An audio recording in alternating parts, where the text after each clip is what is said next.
وابن السبیل صدق اللہ العظیم۔ محبت سے درود شریف اللہم صلی علی سیدنا و مولانا محمد وآلہ وصحبہ وبارک وسلم وصلی علیہ۔ آج جو موضوع ہے ہمارا وہ ہے زندگی کی خوشیاں رشتہ داروں کے ساتھ۔ رشتہ داریاں معاشرہ میں بڑا وائٹل رول پلے کرتی ہیں۔ یہ دین کا حسن ہے، حضور کا معجزہ ہے کہ اللہ رسول نے انسانی معاشرہ کو، مسلم معاشرہ کو رشتہ داریوں کا نظام دیا۔ یقیناً یہ اس لیے رشتہ داریاں رکھیں تاکہ انسانی معاشرہ خوشیوں کا مرکز بن سکے۔ تو اس رشتہ داریوں کے نظام کو وائٹل اور مضبوط بنانے کے لیے ہمارے دین نے پہلا تصور یہ دیا کہ دنیا ایک محدود ایک ٹائم ہے، اس کے مقابلے میں آخرت ہے، اور آخرت کے بارے میں فرمایا جس نے ذرہ بھر بھی نیکی کی ہوگی وہ اسے دیکھے گا، اور جس نے ذرہ بھر برائی کی ہوگی وہ بھی اسے دیکھ لے گا۔ ایک دوسرا کنسیپٹ دیا کہ اللہ کی مخلوق سے محبت۔ یہ خاص نکتے ہیں جن سے ہمارا رشتہ داریوں کا نظام کامیاب ہو سکتا ہے، اور اس کی کامیابی کے نتیجے میں ہمارا معاشرہ خوشحال معاشرہ بن سکتا ہے۔ ایک تو آخرت کا تصور دیا، دوسرا دیا کہ اللہ کی مخلوق سے محبت کی جائے۔ حضور علیہ السلام کا ارشاد ہے تمام مخلوق اللہ تعالیٰ کا کنبہ ہے، اور اللہ کو سب سے بڑھ کر محبوب اور پیارا وہ شخص ہے جو اللہ تعالیٰ کے کنبہ کے ساتھ بھلائی اور احسان کرتا ہے۔ اور تیسری حدیث شریف جو حضور علیہ السلام نے، یہ حدیث پاک میں ہے کہ پیاسے کتے کو ایک شخص نے پانی پلایا اور اس عمل کی وجہ سے اللہ نے اسے بخش دیا۔ اور دین میں حضور کی حدیث ہے کہ دین جتنا بھی ہے A to Z، الدین النصیحۃ کلہ، دین سراسر خیر خواہی اور ہمدردی کا نام ہے۔ تو اس وجہ سے جب یہ چیزیں بندے کے ذہن میں آ جاتی ہیں، ساری مخلوق اللہ کا کنبہ ہے، دین خیر خواہی کا نام ہے، آخرت میں ہمیں ہر چیز ملے گی، اس کی روشنی میں ایک مسلمان پھر اپنے رشتہ داروں کے ساتھ، اپنے اعزاء اقرباء کے ساتھ بھلائی کرنے لگ جاتا ہے۔ میں وہ آیت مبارکہ آپ کے سامنے پڑھ رہا ہوں۔ اللہ تعالیٰ نے ارشاد فرمایا فَآتِ ذَا الْقُرْبَىٰ حَقَّهُ وَالْمِسْكِينَ وَابْنَ السَّبِيلِ، رشتہ دار کو اس کا حق دو، اور مسکین کو اور مسافر کو۔ یہ تو حکم دیا نا، پھر اس کا فائدہ بتایا، وہ سب سے اونچا ہے۔ ارشاد فرمایا ذَلِكَ خَيْرٌ لِّلَّذِينَ يُرِيدُونَ وَجْهَ اللَّهِ، یہ سورہ العنکبوت کے اندر ہے۔ بلکہ سورہ الروم کے اندر 21واں پارہ۔ ارشاد فرمایا جو رشتہ داروں کو، مسکینوں کو، مسافروں کو اس کا حق دیں گے تو یہ عمل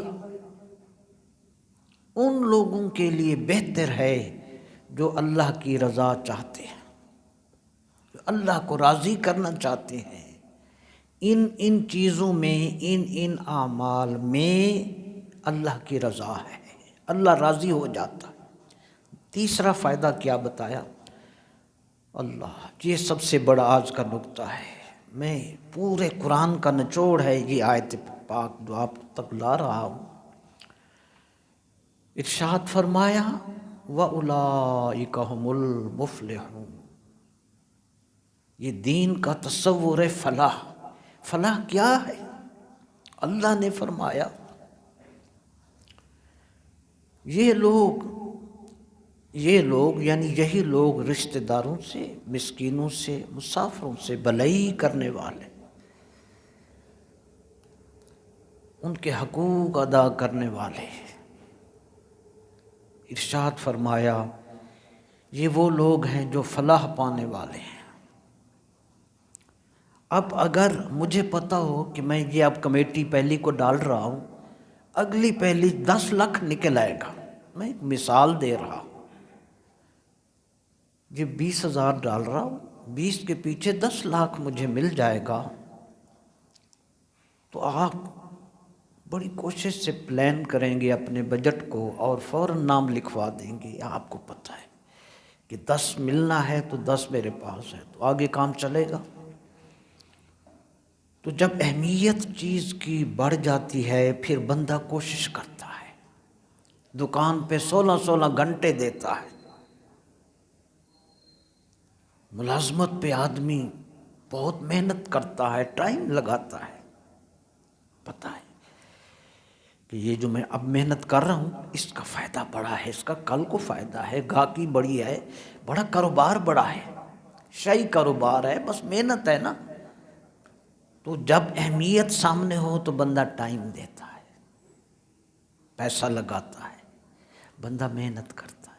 میں آج آپ کو یہ عرض کرنے لگا ہوں کہ قرآن شریف نے جو فلاح کا تصور دیا، مثلا آپ کو اذان دی جاتی ہے، اس میں حی علی الصلاح کے بعد کیا لفظ ہوتا ہے؟ حی علی الفلاح، آؤ فلاح کی طرف۔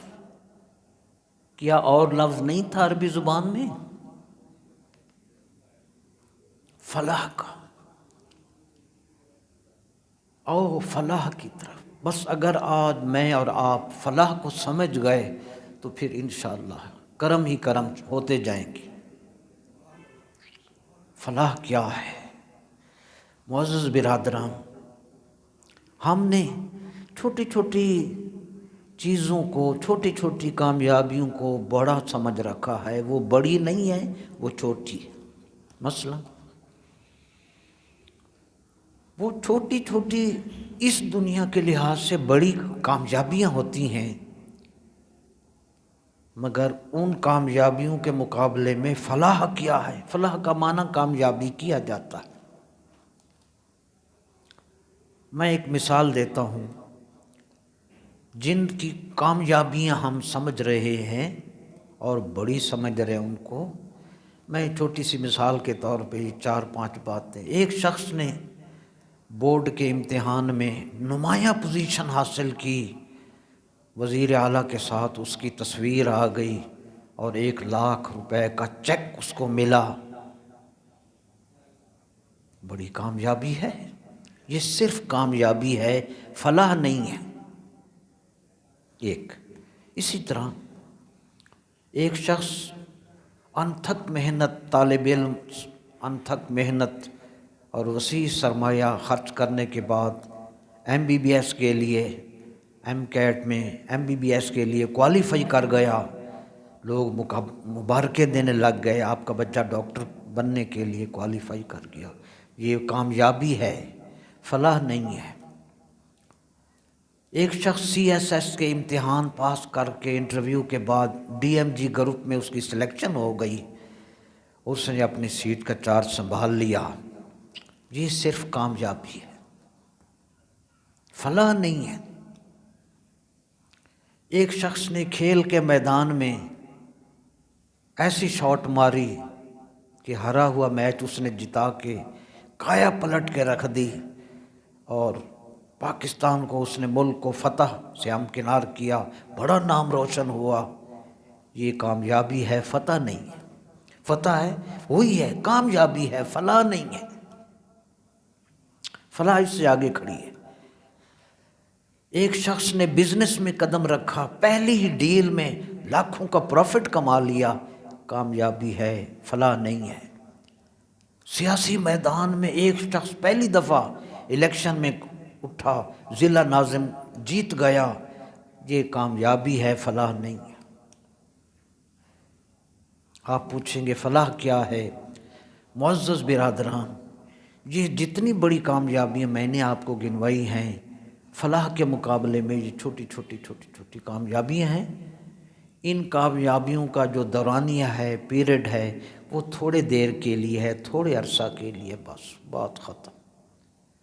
بزنس نیچے آ گیا تو وہ کامیابی ختم، اگلے الیکشن میں سیاسی ہار گیا، پہلی کامیابی ڈم ہو گئی۔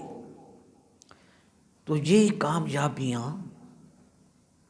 عارضی ہیں، تھوڑی دیر کے لیے ہیں، بس ہمیشہ کی نہیں ہے۔ معزز برادران، ہمارے دین کا یہ بہت بڑا اعزاز ہے، بڑا ایک امتیازی نشان ہے کہ ہمارا دین فلاح کا لفظ استعمال کرتا ہے۔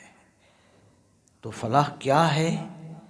فلاح اس کامیابی کو کہتے ہیں کہ جس کامیابی میں دنیا کی ساری خوشیاں، آخرت کی ساری خوشیاں جب جمع ہو جائیں تو اس کو فلاح کہتے ہیں۔ دنیا اور آخرت کی ہر کامیابی کے مجموعے کا نام فلاح ہے۔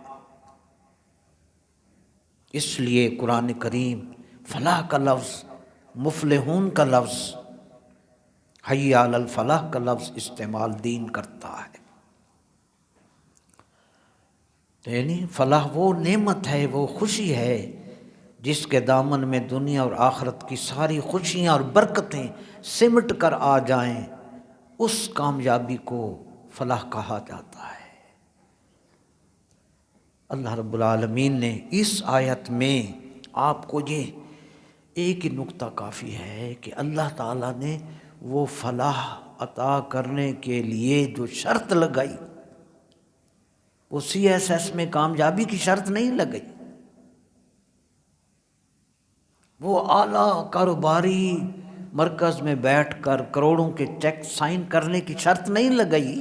اللہ نے فرمایا وہ کامیابی ان لوگوں کو ملے گی جو رشتہ داروں کے ساتھ، مسکینوں کے ساتھ، مسافروں کے ساتھ بھلائی کرتے ہیں، ان کے حق ادا کرتے ہیں، میں نے فلاح ان کے لیے رکھ دی ہے، وہ کامیاب ہے۔ رشتہ دار، سو اس لیے آج ہم نے اسی کو آج گفتگو کا موضوع بنایا۔ یہ آیت مبارکہ تھی، حضور علیہ الصلوۃ والسلام کی حدیث پاک ہے، سنیں۔ نبی رحمت علیہ الصلوۃ والسلام کی حدیث شریف، رشتہ داروں سے بھلائی میں کیا ملتا ہے؟ حدیث رسول، یہ دو خوشیاں وہ قرآن نے خوشی دی، یہ خوشیاں حضور نے دیں۔ ہمارے ایمان میں قرآن بھی سچا ہے، رسول کا فرمان بھی سچا ہے، نہ اس میں شک نہ اس میں شک۔ اللہ کے حبیب صلی اللہ علیہ وآلہ وسلم کا یہ ارشاد ہے، یہ دو چیزوں پر پوری دنیا پھر رہی ہے، گھوم رہی ہے، پوری کائنات اسی چیز میں حرکت میں ہے۔ نبی پاک نے ارشاد فرمایا، اور وہ دو چیزیں کون سی ہیں؟ ایک رزق مجھے مل جائے، دوسرا میری زندگی میں برکتیں آ جائیں۔ بس ایمان سے بتائیں، آپ کو بھی اور مجھے بھی اسی شے کی تلاش، رزق، خوشی، برکت، سکون، بس جی سکون مل جائے۔ میں بہتا نہیں لینا چاہتا، بس سکون مل جائے۔ اللہ کے حبیب نے یہ دونوں خوشیاں آپ کی جیب میں ڈال دی ہیں، آپ اس کو آج لے کر جائیں۔ یہ تبرک اس جمعہ کا، بریانی تو منٹ میں ہضم، کل پھر بھوک لگ جائے گی۔ میرے نبی کا یہ تبرک ہے، یہ رسول اللہ کی جائیداد ہے، یہ لے کر جاؤ گے ساری زندگی کھاؤ گے، ختم نہیں ہونے لگا۔ خوشیاں، برکتیں، رزق، میں نہیں کہہ رہا، اسٹیٹ بینک نہیں کہہ رہا، اس کا بیانیہ آج اور ہے، کل کو اور ہوگا۔ یہ میرے نبی کا فرمان ہے، جو کہہ دیا بس کہہ دیا، تا قیامت وہ ارشاد نہیں بدلے گا۔ آئیے وہ خوشیاں رسول اللہ صلی اللہ علیہ وسلم کی طرف سے، آپ سب دکان والے، ملازمت والے، کاروباری حضرات میرے بہت محترم ہیں، میں آپ سب کا شکریہ ادا کرتا ہوں۔ آپ یہ چند باتیں سنتے ہیں، 10 منٹ رہ گئے۔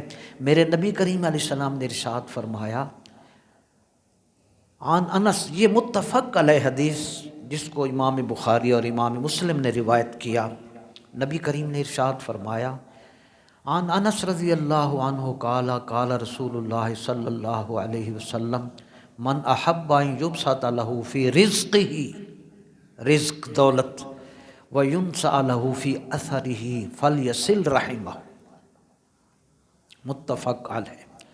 حضور علیہ السلام کا ارشاد ہے، یہ دفتر کا کوئی لیٹر نہیں ہے، یہ گورنمنٹ کا کوئی نوٹیفیکیشن نہیں ہے، یہ اللہ کے رسول کا فرمان ہے۔ میں سمجھتا ہوں جن کو حبیب پر یقین ہوتا ہے ان کی آنکھیں ٹھنڈی ہو جاتی، صلی اللہ علیہ وسلم۔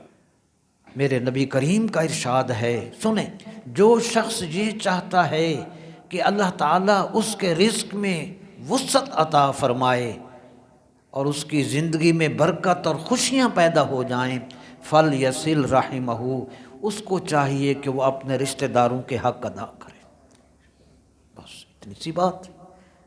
وہ قرآن نے بتایا فلاح کا تصور رشتہ داروں کے ساتھ، یہ نبی پاک نے فرمایا، خوشیاں بھی مل گئی، عمر میں برکت بھی مل گئی، رزق بھی حضور نے گارنٹی دی، آپ رشتہ دار کو اس کا حق دے دیں۔ آپ تجربہ کریں، تقریر پر نہ جائیں، تجربہ کریں، آپ کو سمجھ آ جائے گا، بہت جلد سمجھ آ جائے گا، مہینے 2 مہینے میں مال بڑھنے لگ جائے گا، سکون بڑھنے لگ جائے گا، عزت بڑھنے لگ جائے گی۔ آپ دیں، بہن کا حق دے دیں، بھائی کا حق دے دیں، رشتہ داروں کے حق بلا کے دے دیں، یار یہ تو یہ لے، یہ لے، اس پر آپ عمل کریں۔ یہاں کوئی ایم ایس سی کی نہیں ضرورت، یہ صرف اس قول پر عمل کریں۔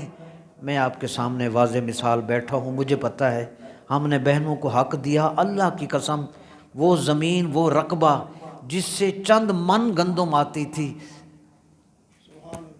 اب کام ہی بڑھ گیا، وہ ادھر گیا۔ وجہ کیا؟ جب بہن کے حق بہنوں کو ملے، پھر کیا ہوا؟ بہنوں کے لیے، بہنوں کے ہاتھ دعا کے لیے اٹھے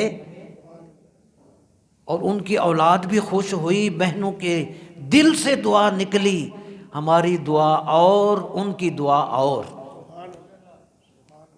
وہی زمین ہے، پہلے سے کم ہو گئی ہے، پہلے سے ظاہر ہے ہم نے بہنوں کے 3 بہنیں تھیں، جب ان کا حصہ دے دیا زمین کم ہو گئی، تو چاہیے تو یہ تھا کہ پیداوار کم ہو جاتی، آمدنی گھٹ جاتی۔ قسم کھا کے مسجد میں بیٹھا ہوں، 2 گنا نہیں 100 گنا سے بڑھ کر آمدنی ہو گئی۔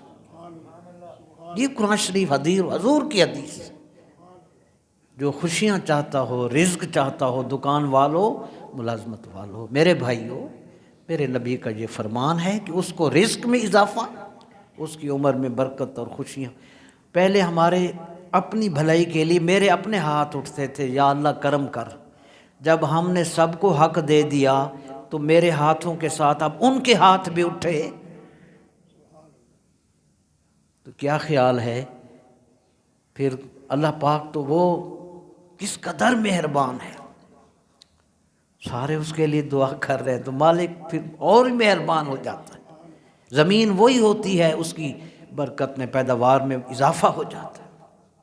تو رشتہ داروں کے حقوق آج سے آپ نے ذہن بنائیں کہ آپ نے بڑے ہو کر، جوان ہو کر اپنے لائف میں یہ ٹرینڈنگ کر جائیں، ٹرینڈ کریں اپنے بچوں کو کہ پھوپھیوں کا حق دینا ہے، خود دے جائیں۔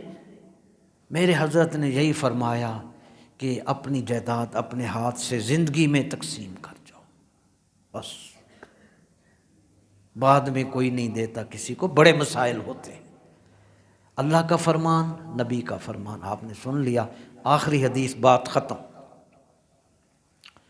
یہ اس مرتبہ یہ حدیث شریف میں نے جو لکھی اس کی اہمیت بڑی ہے، ہم اہمیت نہیں سمجھتے، مسجد میں موبائل سے کھیلتے رہتے ہیں، یہ میں جو لکھ کر لاتا ہوں آپ سنتے ہی نہیں ہیں، کہتے حالے 10 منٹ پہلے میں ذرا اگلا پروگرام دیکھنا، جو آپ مسجد میں آج جو گئے ہو تو کچھ لے کر جاؤ نا جی، یا تسبیحاں مزید، یار تم میں یہ اتنی چیزیں محنت کر کے آیا ہوں کس کے لیے؟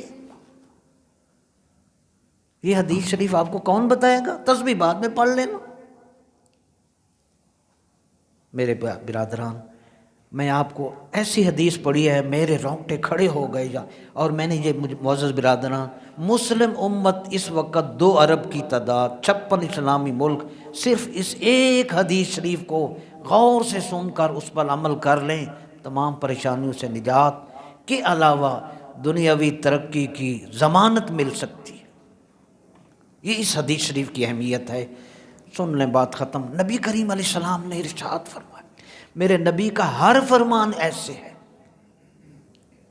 افسوس یہی ہے کہ ہم باقی چیزوں پر توجہ، نہ نبی کے فرمان نہ قرآن کی بات، بس قرآن سن رہے ہیں، بس غور نہیں ہے۔ اس کو اپنے آنکھوں سے لگائیں، زندگی کا سلیبس بنائیں۔ داتا صاحب کو قرآن کریم کی وجہ سے کامیابیاں ملیں، فیض عالم کو قرآن شریف کی وجہ سے کامیابی ملی۔ غزنی میں تو اور بھی بڑے پیدا ہوئے تھے، غوث اعظم ہیں، معین الدین ہیں، ابو بکر عمر ہیں، صحابہ ہیں، اہل بیت۔ قرآن شریف پر میں کہتا ہوں حضور پاک نے ایک دفعہ حکم دیا، اللہ پاک فرماتا ہے شراب چھوڑ دو، اس کے مقابلے میں ایک پہلے بھی بیان کر چکا، امریکہ، رشیا، برطانیہ، کوئی انہوں نے بڑی کوشش کی شراب چھوڑ دو، قوم نے نہ چھوڑا، حکومت پیچھے ہٹ گئی، انہوں نے کہا یہ نہیں چھڑ سکتے، کئی لوگوں کو پھانسی پر چڑھایا۔ انہوں نے لیبارٹریوں کے اندر دیکھا نا کہ شراب کے بڑے زہریلے اثرات ہیں، یہ تو بندے کو ختم کر دیتی ہے، بڑا زور لگا ہے۔ یہ جسٹس پیر محمد کرم شاہ صاحب رحمۃ اللہ آرٹیکل لکھا ہے 7ویں سپارے کے 2 رکوع میں، ضیاء القرآن پڑھیں آپ اہل علم بیٹھے، تو ان تمام ترقی یافتہ ممالک نے اربوں ڈالر خرچ کیے، زمینیں ضبط کی، پھانسی پر لٹکایا، تشہیر پر اشتہارات دیے، قوم نے کہا نہیں شراب نہیں چھوڑ سکتے۔ وہ ان کی سزائیں کام نہ کر سکیں جو محمد عربی کی ادائیں کام کر گئیں۔ میرے نبی کریم نے جب یہ آیت اتری نا، انما الخمر والمیسر والانصاب والازلام رجس من عمل الشیطان فاجتنبوہ، یہ شراب جوا شیطانی کام ہیں، ان کو چھوڑ دو، لعلکم تفلحون، یہ نشہ چھوڑو گے تمہیں فلاح مل جائے گی۔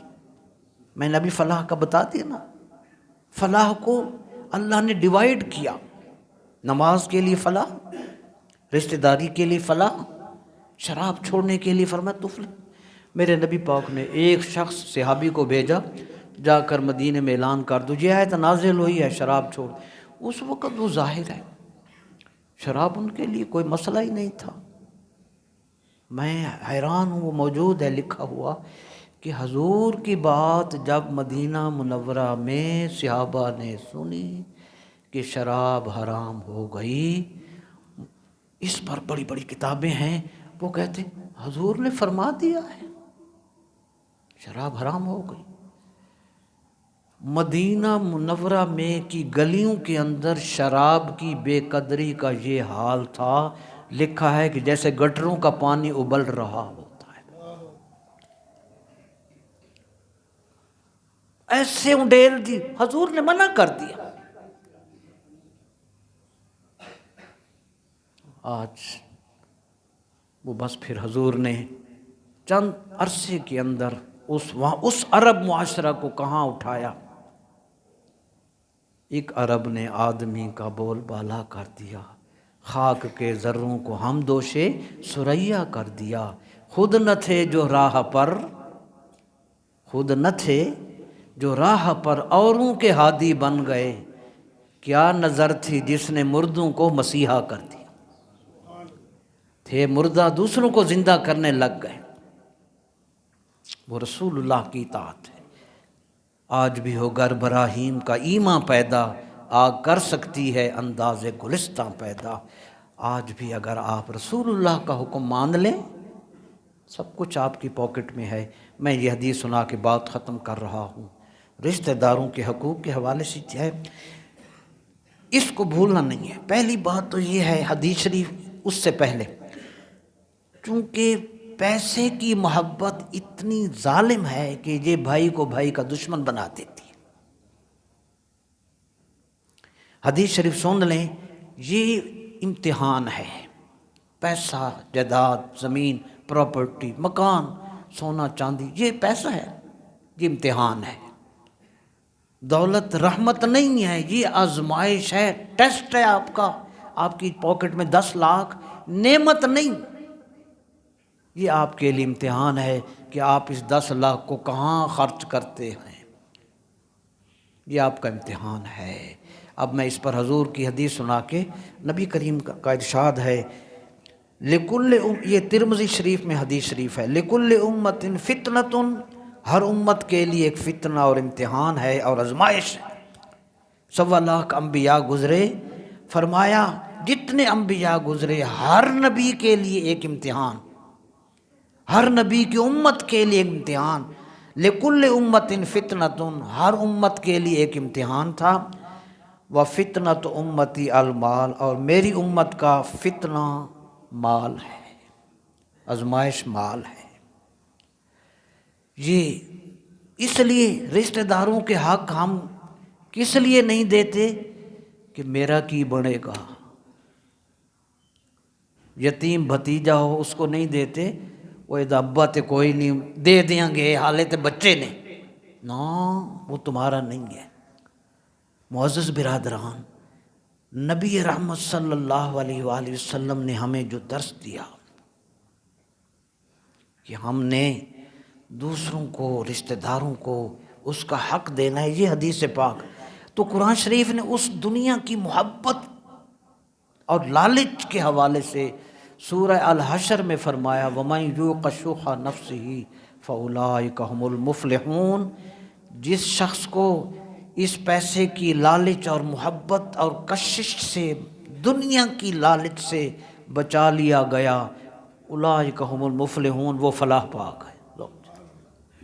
لالچ نکلی، فلاح مل گئی۔ پہلا ہی سٹیپ آپ کو مفلحون میں شامل کر رہا ہے۔ لالچ نکلی، اپنا حق لیں، دوسروں کے حق پر اگر آپ کی نظر ہے، آپ مفلحون میں شامل نہیں ہو سکتے۔ وَمَن یُوقَ شُحَّ نَفْسِهِ فَأُولَٰئِکَ هُمُ الْمُفْلِحُونَ۔ جس کو نفس کی لالچ سے بچا لیا گیا، وہ فلاح پا گئے۔ جب یہ لالچ ختم ہوتی ہے، ہم 6 بھائی تھے، ہم بیٹھ کر فیصلہ کیا، یار بہنوں کا حق دینا ہے، سب نے کہا بالکل ٹھیک ہے، ہمارا کمال نہیں ہے، ہمارے والدین کی دعاؤں کا کمال۔ آج پورا خاندان یونائٹڈ ہے، ایک کھڑا ہے، کوئی اختلاف نہیں، بڑی محبتیں، ذرا سا کوئی فنکشن، ذرا کوئی تکلیف، سارے رشتہ دار اکٹھے۔ بھئی تکلیف ہو، 10 رشتہ دار آ جائیں، تکلیف کا اثر ختم۔ خوشیاں ہوں، 100 بندہ دوستوں کا آ جائے، وہ خوشی نہیں ملتی جو رشتہ داروں سے نصیب ہوتی ہے۔ یہ آپ خود ماشاءاللہ بڑے سمجھدار بیٹھے۔ تو رشتہ داروں سے خوشیاں ہیں۔ آخری بات سنا کے بات ختم۔ قرآن شریف نے ارشاد فرمایا یہ وَمَن یُوقَ شُحَّ نَفْسِهِ فَأُولَٰئِکَ هُمُ الْمُفْلِحُونَ، جس کو لالچ سے بچا لیا گیا وہی فلاح پا گئے۔ تو دعا مانگیں، یا اللہ دنیا کی لالچ سے اپنی پناہ عطا فرما۔ دعا مانگیں مجھے اپنی جناب سے رزق عطا فرما، میں کسی کے حق کی طرف انگلی نہ اٹھا کے کسی کے آگے نہ کروں، مجھے بس اپنا عطا کر دے، بس میں اور تو تجھے یاد کرتا رہوں۔ تھوڑے میں بڑا سکون ہے، تھوڑے میں بڑا سکون ہے۔ میں نے کل ایک ٹریکٹر کے مزدور کو دیکھا 9-10 بجے، وہ ٹریکٹر سارا دن چلاتا ہے، رات کو بیڈ پر نہیں سویا ہوا تھا، 10 بجے وہ ٹریکٹر کی سیٹ پر چادر اوڑھ کر لیٹا ہوا تھا۔ کیا خیال ہے اس سے کیا حساب ہوگا؟ اسی تے دینا بیڈ دا حساب، تنخواہ دا حساب، کنا پیسہ لیا سی جناب، آ جاؤ ذرا حساب دیو۔ وہ بیچارہ سارا دن نان چنے کھا کے اس ٹریکٹر کی سیٹ پر وہ مزے سے سو رہا ہے۔ میں کہ ہم گولیاں کھائیں تو پھر نیند آتی، تو تھوڑے میں سکون ہے، تھوڑا لے لو یار، آگے زندگی اصل وہ ہے۔ تمہارے ماں باپ دادا کدھر گئے؟ تو اس لیے اللہ نے فرمایا جس کو لالچ سے بچا لیا گیا وہ فلاح پا گئے۔ یہ حدیث شریف سنیں، بات ختم۔ پوری امت اور ہم سب اس حدیث پاک کو غور سے سنیں۔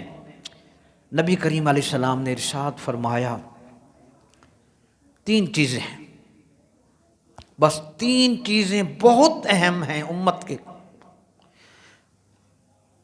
عن عبد الرحمن بن عوف رضی اللہ عنہ عن النبی صلی اللہ علیہ وسلم قال، حضور نے ارشاد فرمایا ثلاث تحت العرش یوم القیامہ،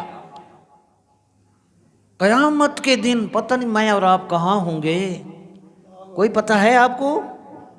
نا، حضور نے فرمایا قیامت کے دن 3 چیزیں اللہ کے عرش کے نیچے ہوں، جہاں اللہ کا عرش، اللہ موجود ہے، عرش الہی، رب العرش العظیم، 3 چیزیں اللہ تعالیٰ کے عرش کے نیچے ہوں گی۔ میں نے علماء کو پڑھا اس کا کیا مطلب ہے، انہوں نے فرمایا کہ یہ اللہ کے دربار کے بہت قریب ہوں گی۔ جو کسی بڑے آفیسر کا پی اے ہوتا ہے نا، وہ بہت کلوز ہوتا ہے، ویری کلوز ٹو ہم، وہ پہلا کام اس کو کہتا ہے، بہت قریب ہوتا ہے، personal assistant, secretary, private secretary, جی سر جی سر۔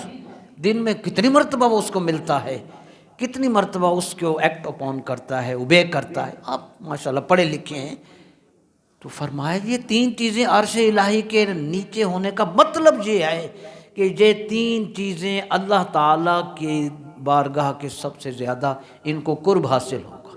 اور اسی لیے حضور نے فرمایا اقوم عن یمین العرش، جب قیامت کا دن ہوگا ساری آدم کی اولاد ہوگی، میں عرش الہی کے دائیں طرف کھڑا ہوں۔ ویسے وہ مقام بھی آپ دیکھنا، عرش حق ہے مسند رفعت رسول اللہ کی، دیکھنی ہے حشر میں عزت رسول اللہ۔ تو یہ 3 چیزیں اللہ کے عرش کے نیچے ہوں گی۔ سنیں، نمبر 1 القرآن، نمبر 2 الامانت، یہ سیٹ امانت، پیسہ امانت، زندگی امانت، یہ راہ حق ہے سنبھل کے چلنا، یہاں ہے منزل قدم قدم پر۔ وہ تو راہ حق ہے نا، مکہ سے مدینہ منورہ، وہ تو ہے ہی ہے۔ ہمارے استاد فرماتے تھے بیٹا زندگی کا ہر قدم راہ حق ہے۔ مفتی محمد خان قادری صاحب رحمت اللہ علیہ میرے استاد، بیٹا زندگی ویسی راہ حق ہے، سنبھل کے۔ فرمایا قرآن کریم، امانت، اور تیسری چیز رشتہ داری، یہ 3 چیزیں اللہ کے عرش کے نیچے ہوں گی۔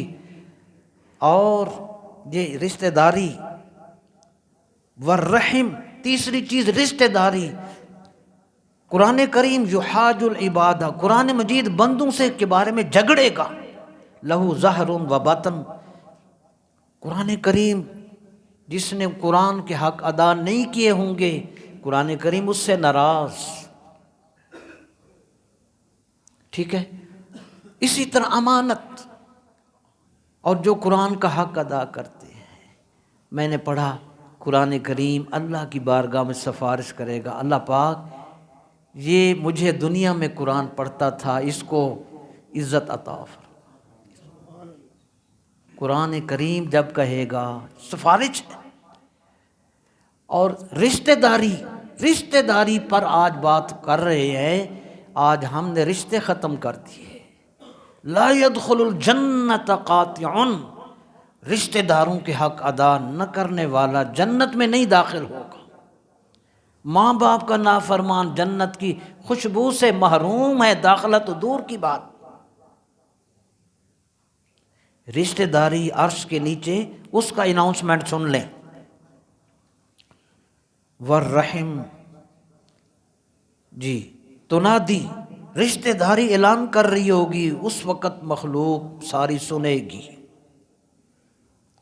جیسے سپیکر پر جنازے کا اعلان ہوتا ہے نا، محلہ سنتا ہے، یہ اعلان کر رہے گی، اناؤنسمنٹ سن لیں، رشتہ داری، اپنے بیٹیاں، اپنے بھائی، اپنے بچے، گھر والیاں، آپ کی بہنیں، ان کے حقوق کی آج سے عہد کر کے نکلو، یا اللہ آج کی اس حدیث کا واسطہ ہمیں ان اپنے رشتہ داروں کے حق ادا کرنے کی توفیق عطا فرما۔